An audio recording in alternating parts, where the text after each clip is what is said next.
My name is Buzz Aldrin, and I'm an alcoholic. And I'm nervous, too. I don't do this all that often. And I just hope that somehow we can get a nice informal rapport going. And that's kind of up to me to do.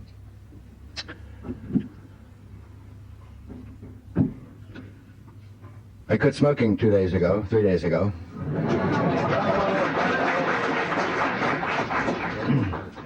But I also need to tell you that I quit smoking 4 years ago.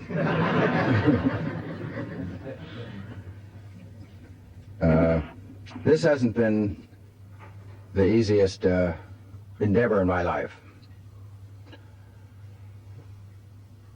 I first came into treatment about 8.5 years ago, and I have had a variety of different recovery assistors and institutions, people, friends, wives, and one thing is crystal clear. I'm a far better man today than I was 8.5 years ago.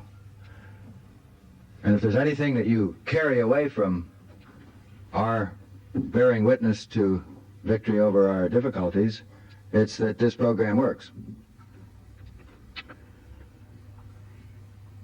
I grew up in New Jersey, a rather upper-class family. My father's Swedish, and my mother was sort of half Scotch and half Welsh. And believe it or not, my grandfather's name on my mother's side was Fay Arnold Moon.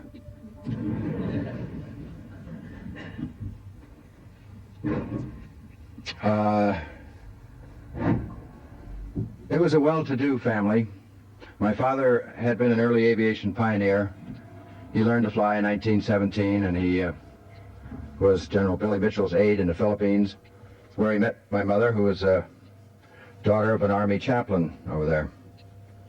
And my father went on in his Air Corps assignments to command or to be in charge of the engineering school at Wright Field. And he was a commandant there for about 4, 5, 6 years. And since he had a doctor's degree from MIT, he observed and instructed most of the leaders that eventually became the major generals or the leading generals during World War II.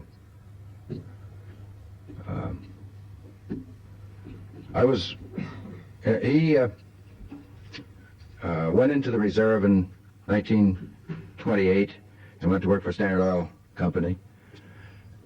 And shortly before I was born, they moved into a house, and he sold a lot of stock in 1929 and bought a house, so that when the crash came in the market, we came out of that situation pretty good.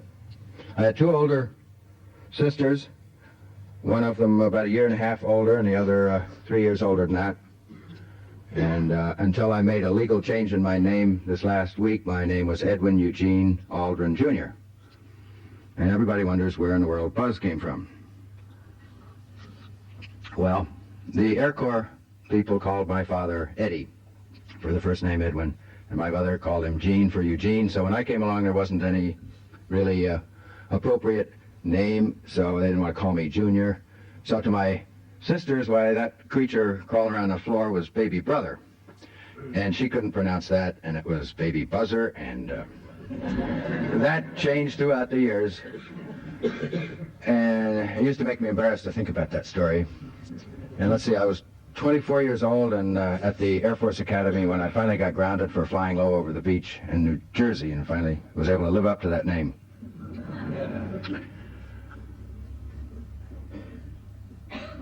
My family was involved in social situations that required them to, or at least I was exposed to the fact that highball was an item of social lubrication, or at least that seemed to be something that kept things going.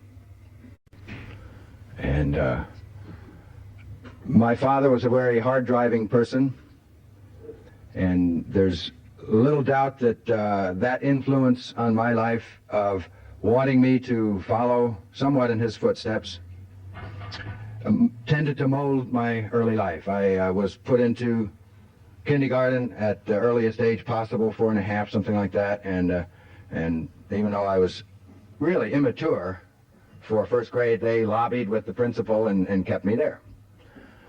And that was great because when I got out of high school at just a little over 17, I was near the top of my class, academically.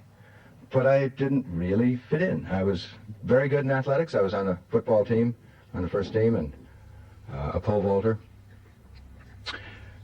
I sure wouldn't want that to happen to my children. And the reason I'm giving you that background is because that plus an ethnic background of Scandinavian, plus a lot of environmental situations, I think, brought on the alcoholism that saw its maturity a bit later in life than perhaps many of you might have seen. My mother was a very depressive person. I can remember when we were children that they would have their drink at the dining room table. My grandmother was living us at the time, and it was just constant bickering, and it just wasn't really what I would call a happy home environment. And my 2 older sisters got married, and they left, and I went to West Point. And I just don't think my mother enjoyed things. They moved from a house into an apartment, and she would associate with some of the New Jersey Shore ladies who would get together, and they'd have their drinking sessions, and that was her circle. And she didn't go socially where my father went. He'd go into New York and be in the Wings Club, or he got into Rotary. And that was the kind of environment that I grew up in, but I grew up as an achiever. An achiever who knew by the measure of my standing relative to those around me that somehow I had what it took in the particular test, however narrow it really was, but I really didn't deserve it because I didn't feel like I deserved it. And when I got to West Point young, I just didn't feel comfortable there. There were the older people and the people that socially got together, and there were some people who had couple of years in the Army before. You know, the first Christmas that you're at West Point, at least it was that way then, you don't get to go home at Christmas. And of course I lived in New Jersey, and it was just a short ways up the river. During part of that Christmas vacation, the plebes are there and a few upperclassmen are staying there with them. And I can remember getting a Coca-Cola and putting some aspirin in it, because, you know, things were just not that comfortable. And I don't think there was one smidgen of an effect that it ever had on me.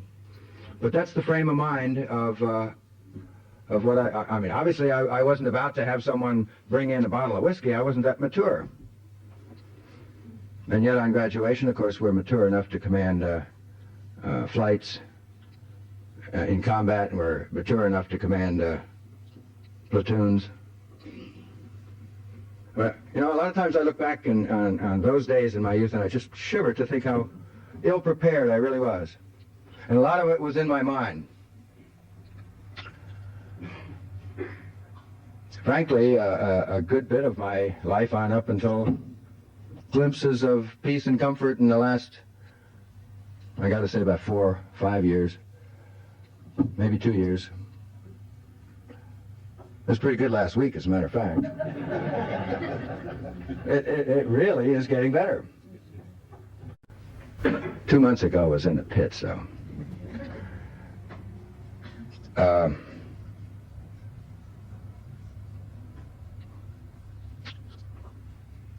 I really don't think there were, when I was in high school, being on the high school football team and the track team, there were fraternities and sororities, and for the initiation, you know, people would do a big thing of pouring all sorts of jazz mustard and ketchup and this kind of sauce and that kind of onion stuff, and a little bit of beer and a little bit of one kind of liqueur and another. Those were big things as a freshman. and New Year's Eve with French 75s. Man, that was really, really bold. You know, I just don't think we grew up in the same era or the same times. And I know that that isn't true for people of my own age that grew up. I may be flavoring things a little bit as I view the past as it being kind of an immature recollection.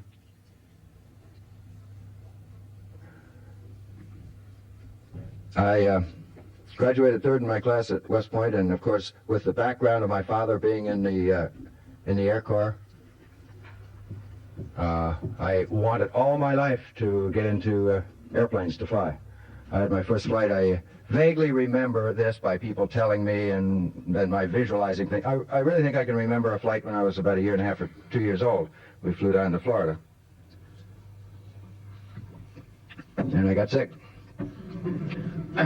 And about a year or two later, I got a chance to, as a veteran now, to take off in an amphibian in Newark Bay when my sister had her first flight. And she got sick. And, you know, I felt pretty good about that. And incidentally, that plane was there's a picture in our basement where that plane was christened by Amelia Earhart. And General Mitchell, Billy Mitchell, came through our place in New Jersey on his way to New York in the early 30s, associated with his court-martial appearances. And Jimmy Doolittle has been a friend of my folks for a good long while. So you see, I grew up with a certain amount of achievement, a certain amount of associating with the achievers, with the winners, and that sort of thing was expected of me. Or I certainly expected of myself, and on the records, it certainly looked as if I was doing that. After going through pilot training, I went over to, my first assignment was over to Korea. And obviously something had slowly been happening because somewhere between Camp Stoneman in California and Tokyo, where I visited some friends on my way to Korea, I had made a resolution that I wasn't going to drink. Now, not every second lieutenant makes that resolution. Obviously, that's not average reaction to the kind of childhood I'm talking about. There was something that was going on there, and it was an insecurity. It was a feeling ill at ease, not deserving the sort of things that were coming my way, and obviously an awareness that alcohol, though it was making what I did a bit more comfortable at the time because that's what the other people did and they seemed to enjoy it, and it did make things a little bit easier for me to do. But clearly at the mature age of 22, going over to fight in the Korean War, not drinking alcohol was important enough for me to make a resolution. And I got over there and I saw some of my friends. The reason I didn't go over with the same time as some of our flying class is because I'd taken a slight delay competing for a Rhodes Scholarship. And don't you think the fighter pilots at the gunnery school at Nellis, there were occasions, well, let me just carry you through it. It didn't take 2 or 3 days for me to realize that there was no way that I was going to handle this situation with my friends over there and my not drinking well. Everybody was in the club drinking. So that resolution went by the boards. Now let me backtrack a little bit. When I was competing for a congressional appointment to either West Point or Annapolis, this is my junior year in high school, I went to a prep school to try and teach us how to pass that exam that people over there in the hill would give us. And it was what you'd call a real general, well-rounded education, especially in vocabulary. We get the dictionary out, and we went from A's, and we learned the words, down through the M's by the time the course was over. So if we had vocabulary questions on the latter part, why, that was just the breaks. While I was there, it was a group of about 10 or 15 of us. And naturally, for a little excitement, we decided to skip out one night. And there were going to be 4 of us, and we got this janitor to get us a bottle of whiskey. The only trouble is he brought back gin. And instead of 4 of us getting out, there were only 2 of us, me and this other guy. And he was obviously a bit more savvy and aware, and I recognized this, but I was damned if he was going to drink any of my share of that. And I was a stumbling, blubbering, incoherent, puking 16-year-old example of American youth that night. And that stuck in my mind for quite a while. But it didn't stop me from drinking because, as I mentioned, several years later, I made the resolution not to drink at all. There were several occasions when I was in Korea when one in particular that I remember, it was on a training mission before we were qualified for combat, and something went a little wrong with the emergency fuel control, and I had to hold a switch in a spring-loaded position in order for the engine to operate normally. The fuel control had failed in a way that it was full on 100%, and the only way that you could get anything other than full power in this F-86 was to throw this switch.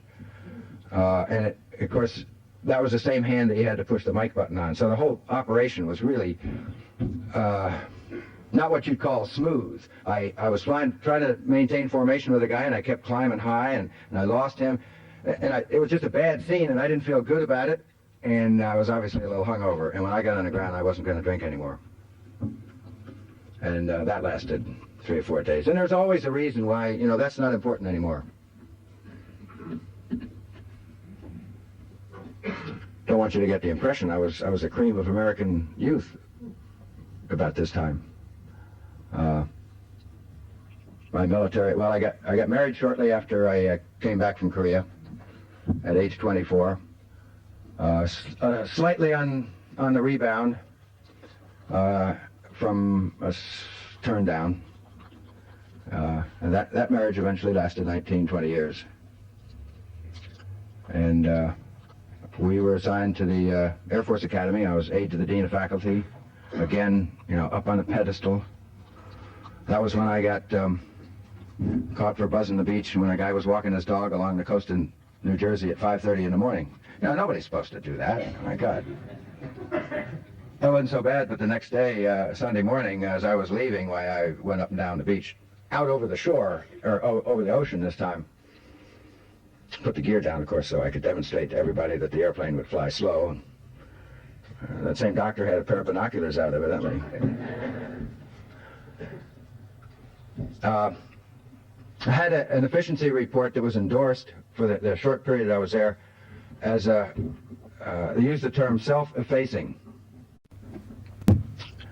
And, that made me feel bad. Here I thought I was a forceful, aggressive person, maybe a little on the shy side. I certainly wasn't the tiger, the life of the party of the captain who was the other general's aide. But that was a very accurate appraisal of my state at that time. I was very competent young officer. I was a good pilot, outstanding pilot in some ways, but I was self-effacing. That means I didn't project the best of me forward. There was always greater potential if you'd only do it right, And I think there are a good number of us who have experienced living under maybe conditions similar to that. There's another breed of cat, and that's the very exuberant one, and he's the insecure one, who's maybe using the outward exuberance and joke-telling to maybe cover up some of the insecurity. We're all insecure, and we just manifest it in different ways.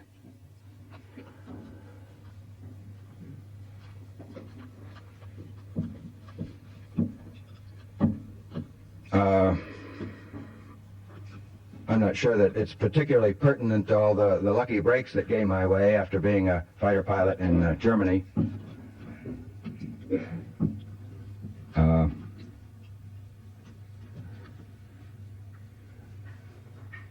This particular wing we were in was F-100s, and because I got to pick my assignment when I left the Air Force Academy in, it was 1956, I pretty much had to pick the cream of assignments, and this was the hottest airplane that we had in the Air Force at that time, and it was in Germany, and looked like a really good assignment.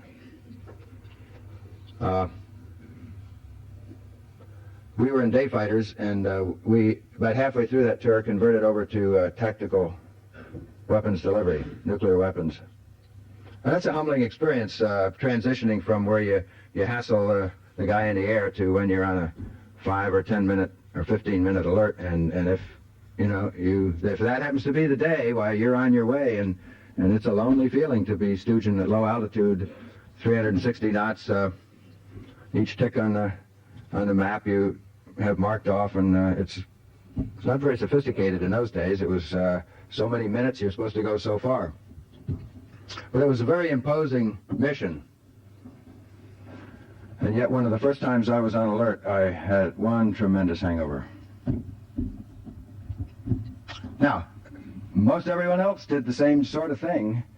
It didn't show quite so much, perhaps. When I left that assignment, I went back to MIT and had decided that fast reactions and fighter pilot business was great, and I felt I could do that, and was on the squadron gunnery team representing our squadron in NATO.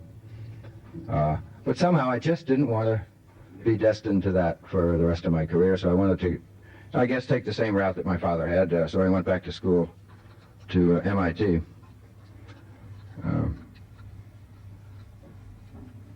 Because of drinking wine out of dirty wine glasses in Naples on the last vacation that we had over in Germany, I was in the hospital for hepatitis for about 9 months. It was really quite a case. Right at the beginning of my MIT, I was a captain, just promoted to major. I was promoted to major a year or two after I was there. When you have that severe a case of hepatitis, you're not supposed to drink, and people say, gee, maybe you have not a drink for the rest of your life. Not me. After, 5 or 6 months, I'd have a drink, and that appeared to be the right thing. I was at MIT a year and a half, and I decided to extend for another year and a half to work on a doctor's degree rather than go through... I was really following very closely the path of Ed White. He and I were at West Point together. He was a class behind me, and we were in the same fighter unit over in Germany. And after he came back about a year or so earlier than I did, and we corresponded, and he had applied for the. He said he was going to apply for the second group of astronauts, and he'd gone through the test pilot school. I had elected to put that off sometime into the future and to stay at MIT and work on a doctor's degree. And I went through a process of reasoning that, as I look back on it, it sounds very mature reasoning for somebody at that point, but I picked a course of study in manned orbital rendezvous. I wanted to use the experience that I had as a fighter pilot and the sophistication of Massachusetts Institute of Technology and inertial guidance and orbits and trajectories, and do something that would be useful to the service or to NASA within 15 years. When I applied for that second selection group of astronauts, I wasn't qualified because I hadn't been through the test pilot school. But I had a rather envious record at that point that I'd accumulated at West Point, combat in Korea. I shot down 2 MiGs over there, and here I was working on a doctor's degree at MIT in rather good physical shape, but I wasn't qualified. So Ed was picked in the second group along with 8 other people. And that was in 1962, and they changed the rules in 1963, and you didn't need to be a graduate of the test pilot school. They put a little bit more emphasis on education.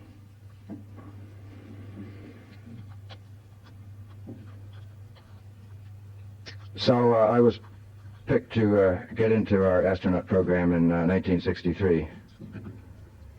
And I didn't feel like I belonged there either, because I wasn't one of the boys. I wasn't one of the test pilots. I had other credentials, of course, that in many ways supplemented what I had lacked in experience.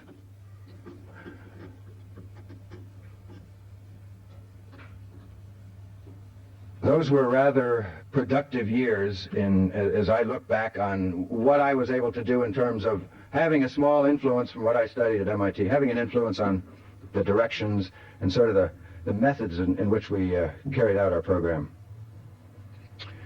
By this time I had 3 children, quite close together, 2 years about separated the first 2, and 10 months separated the second 2.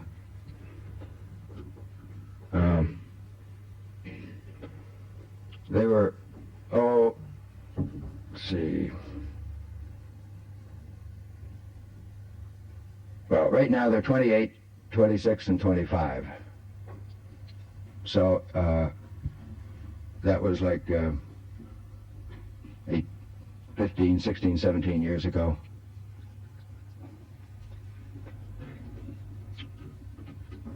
The influence of the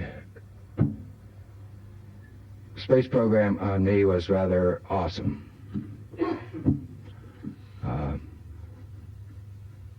There are a lot of details that could explain why I happened to end up where I did, but a lot of it really was being in the right place at the right time. It was a productive period. I felt I contributed significantly. We played relatively hard. I don't look back on those years and say that there was much of a progression of alcoholism from the active participating standpoint. From the emotional build up to a crisis or crescendo, that was going on, and I didn't know that. And the impact of public appearances and, in a sense, the loss of direction being within my grasp and my influence, at first, that was the first I really began to see someone else telling me to go do something that I didn't feel comfortable doing. And I knew I had to do it in one fashion or another, and I did it. But looking back on it, I can remember some periods of rather immobilizing concern, anxiety, and fear. Obviously of not looking good, of not doing what I thought I ought to be able to, and not living up to their expectations. After Apollo, this came in spades. Really.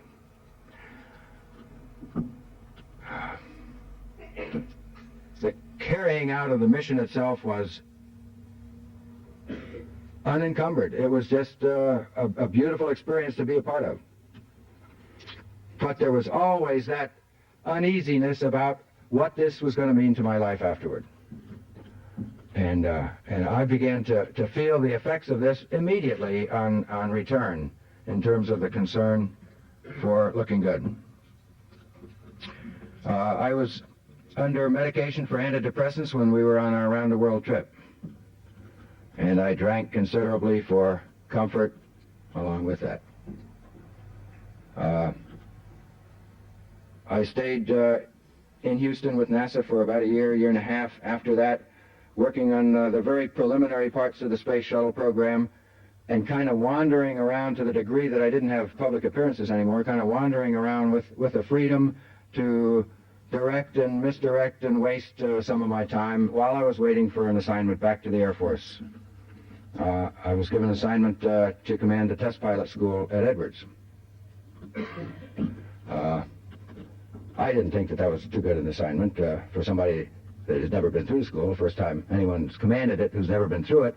And at a time, I mean, they get, you know, a space hero in to govern the test pilot school at a time that they were de-emphasizing space at the test pilot school.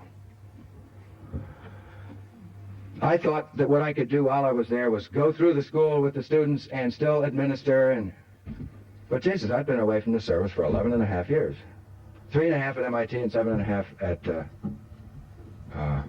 in the NASA program. Not a lot of leadership or management in either of those situations. And I wanted to compare myself with what I ought to be able to do under those conditions and what my other classmates who'd been going to command and staff school and Air War College and all that. I was a setup for a crash, and I kind of crashed and was admitted to a psychiatric hospital with a cover-up of having a neck problem, which I had. My fingers were getting a little numb. While I was there, I made decisions to make big changes in my life. I was through competing in the Air Force, and this marriage that I had wasn't all that satisfactory. And here I was with the red badge of courage, having sought help, and man, I was confident I was going to get it all together. So why not write a book about this glorious story where I'm going to marry this divorcee from New York? And that really sounded good at that time. Of course, most of the time I was in this hospital in San Antonio, on the weekends, every weekend I was off somewhere visiting, hunting with somebody or visiting somebody else and drinking considerably. I remember one time coming back into the hospital carrying a bottle of scotch in my navigator's kit bag. Now, when you're in a hospital trying to get yourself put together, and you know, people are paying a lot of attention to you. You're sitting in the office with a guy who's got a picture of Freud on the wall with stars on his shoulder. Anyway, you just don't sneak in scotch into the hospital room while you're doing that. That's not quite normal behavior. Eventually I wrote a book about my experiences called Return to Earth, which had to do with seeking psychiatric help for my fear and anxiety emotional problems. I remember a number of years after that meeting a guy by the name of Abbott Mills somewhere, and he said, I read your book when it came out, and I said to someone, God, I wish somebody would tell this guy that he's just purely an alcoholic. This was in 1973 that I wrote the book. And big deal. I mean, the emotionally wounded guy, what happens? The National Mental Health Association nominates him as National Chairman of the Year. And guess what he gets to do? He gets to go around the country making public appearances. Well, it was about me this time, and you know, for a while that was an interesting story to talk about, my recovery from depression. Except I didn't quite make all of the appearances. I'd gone through a separation at the time and had the freedom to be in my own place, and so there were times when I just wanted to stay home and drink. The last flight, let me see. While I was going through this business, I went through S training, and well, even before that, the shrink I was seeing put me into VA in 1974 for 8 days. And he was the shrink who had retired as a colonel in the Air Force. He was also the same guy that was at Brooks Air Force Base when they ran our qualification physicals for the NASA astronaut program. He didn't know too much about alcoholism in those days, obviously, but he's learned a lot, and he's now certifying pilots for recovery from alcoholism for the FAA. And I'm sure he's learned a lot, and we've all learned a lot, but we didn't all get the kind of help that we needed back in those days. So in 74, in February, I guess this was actually 75, yeah.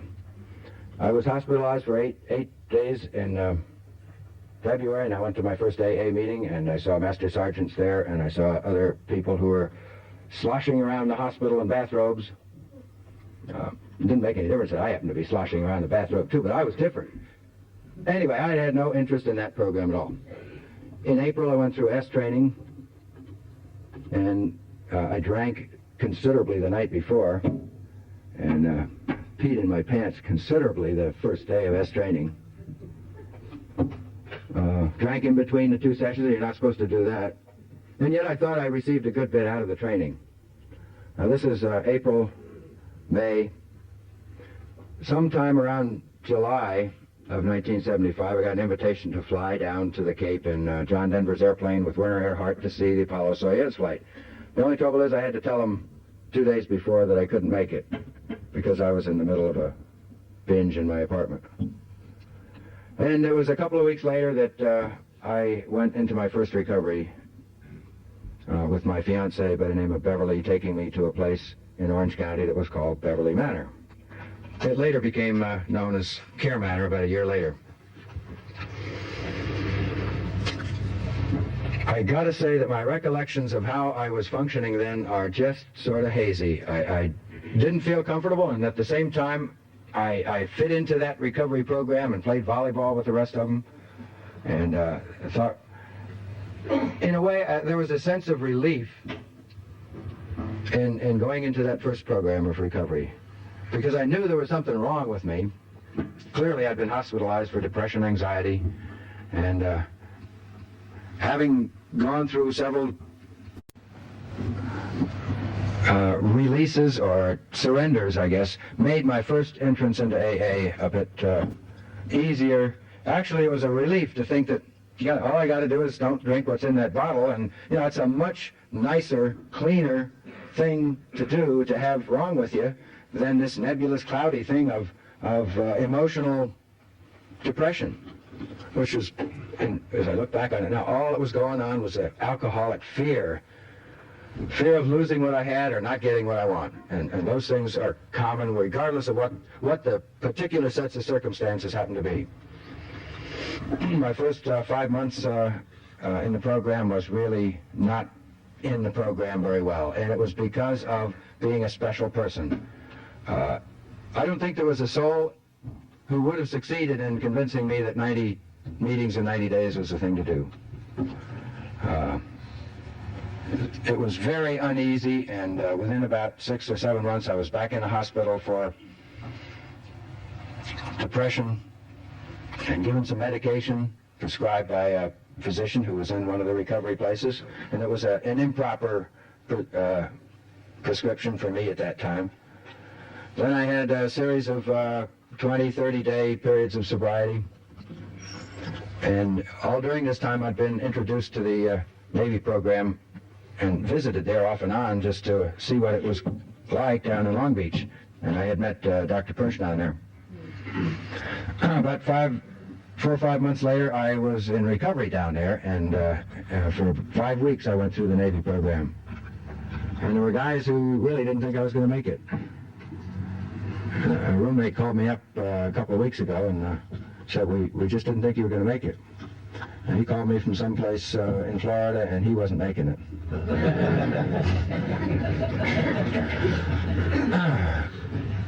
My first sponsor really was not tough enough on me, or I wasn't listening.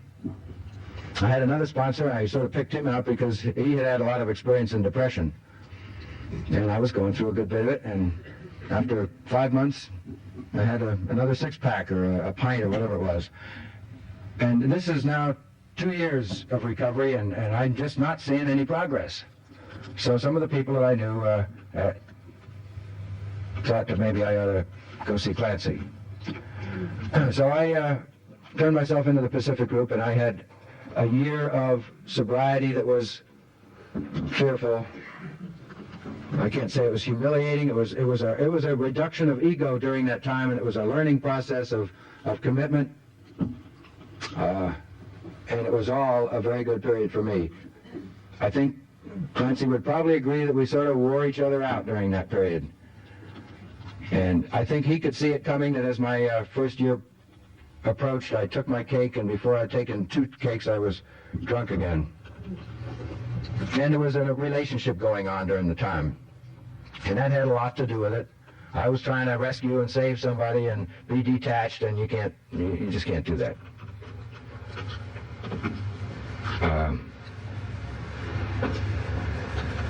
That was 8 days of continuous drinking with a friend of mine, and we went up into the desert, and then he sort of went off and had to go to work and do his stuff, and it was miserable. And I came back, and I was rescued by the guy that was chasing this girlfriend around, and I really pecked at my wrist that night. A feeble effort. I obviously didn't want to accomplish very much. I called her up on the phone, and she wasn't there, so I went over and I broke in, and the neighbors called the cops, and they came and hauled me off for breaking and entering. I was a little over 3.5 years into this program. Not too much progress. A couple of weeks later, I had to appear in court to pay for the damaged door. I guess some of us have to go through what we need to go through. I was exposed to varieties of recovery people, recovery modes, hospitalizations. After 5 or 6 months of searching around, I found the sponsor that I have today, and we melded together rather nicely. He's an engineer. He works for Hughes Helicopter, and we have compatible views of spirituality. I found out early in my recovery that I felt it necessary for me to strip away the hypocrisy that I had grown up with. Even though things were very meaningful, and it was important for me to, as a quiet astronaut participator to march in the parade for Martin Luther King, and it was meaningful for me to take communion on the moon. But somehow, being an elder in the Presbyterian Church, even with Right Stuff John, didn't feel quite right to me. So I had to strip away that and rebuild. And I don't think I really have the time to go into my outlook on spirituality now, but it's a much more comfortable one. I can say that in the last 5 years, things have gradually gone up and down, and what has been characteristic of my recovery is that all the ups and downs are, they may last a little longer, but they're not as deep, they're not as threatening, and in a sense I bounce off and I participate in life in an exuberant, comfortable way. And I have the peace and happiness and the self-worth. I have a very unstructured life, and I wouldn't really wish that on anybody. You ought to get into a commitment where you need to be there. It makes things much easier. But the freedom of being able to choose what I want to get into has had glimpses of working in the last couple of years, and it is really beginning to work now. And I feel that what I'm involved in reflects what Joe Persh told me in one of our debriefing sessions about a couple of years ago. He said, your contemporaries went out and they did their thing, and they're kind of living on whatever they did do and what they're doing now. You have the potential, because of what you've been through and what you've worked your way through and what you have experienced in change and growth, to be a much more useful person, a much more comfortable person. There are a lot of tales that I'd like to have told you that I've heard from the podium before about cucumbers changing into pickles and they never go back again, or well, things that I've heard my sponsor talk about that are very meaningful to me, and he heard them from somebody else. If you are going to meetings and things just aren't working, and you, after a while, you stop going to meetings and you wander down and you sit in a bar for a while, and you're not sure what you're going to do, but the bartender comes up to you and says, hey, what's the matter? I thought you'd go into AA. What are you doing in here? Doesn't AA work?